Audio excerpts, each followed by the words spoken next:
Thank you for tuning in to the Phillip Scott Show. My name is Danielle DeVita. I talk about all things femininity, relationship, and marriage. So today I wanted to talk a little bit about respect and submission. In the last video that I did, I talked about how you're speaking to your partner. All right, how are you speaking to your man? So I want to dive a little bit more into respect and submission because that is something that I talked a little bit more about last time. I'm hearing women say, "Oh, well, I submit only to my husband," and it is true that the term submission is something that you do in a marriage, and that's something that's biblical if you believe off of the principles of Christianity.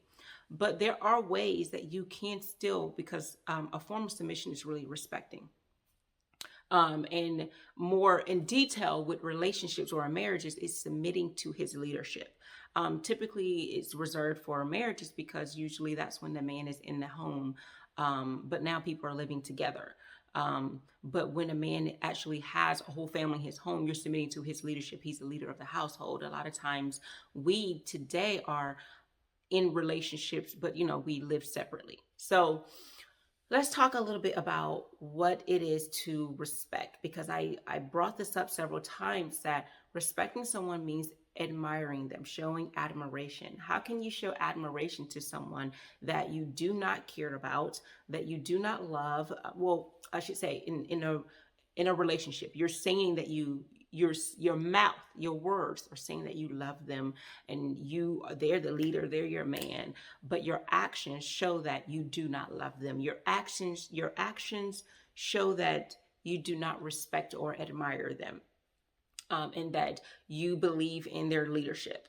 There's so many times that we don't mind having leaders on our job, having leaders in our community. We even have leaders in our church, but we dare not show, the man that we are with, we do not show that he's a leader in our life. Like, this is a man that you you decided to have children with this man. You have decided to have this person in your household. This is a person you decided to have in your life, and you're saying that you don't want to be led by this man. So really the issue is, if you're saying because he's not living up to his responsibilities, you picked this man. So why did you pick someone who's not living up to their responsibilities, who's not doing what they need to do as a man, who's not doing what they need to do as a leader? And of course, people say, well, how do I know if he's leading? And of course, I did a whole little clip on a man who leads. This is a man that all the things that he says and he does, he's going to show it in leadership. He's not going to treat you like gum at the bottom of his shoe, but treat you as someone who he cares about, which means he's going to use your strengths to help build up the family unit that you guys have. He's not going to use your weakness to tear you down so he can look better.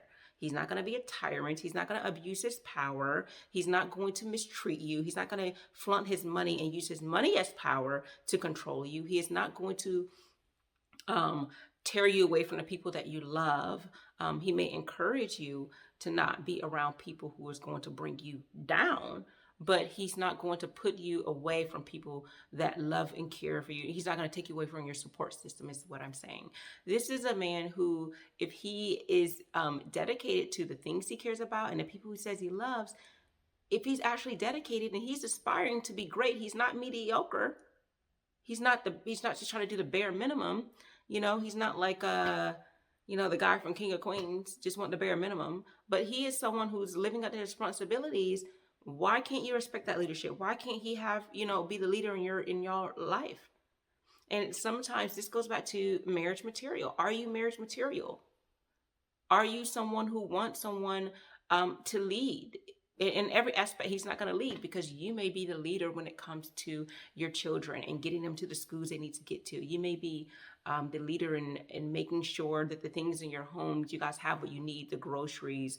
You may be a leader in the decoration. You may be the leader in, if you're great with money, the financial part of it. You may be the leader in the dates and getting things done when it needs to get done. You may be a leader in those specific aspects. But this goes back to knowing different units. Just because you do different things, different functions, it doesn't mean that your value is any less. I ran track, right? and I ran the 4x4. I also ran a 4x8. I understand that, and I've always been first leg. There's one time, we switched around and do third leg or fourth leg, but I've always been first leg. Even the very little times I've done 4x2, always first leg. That doesn't mean that my value is any different from the second, third, or fourth leg.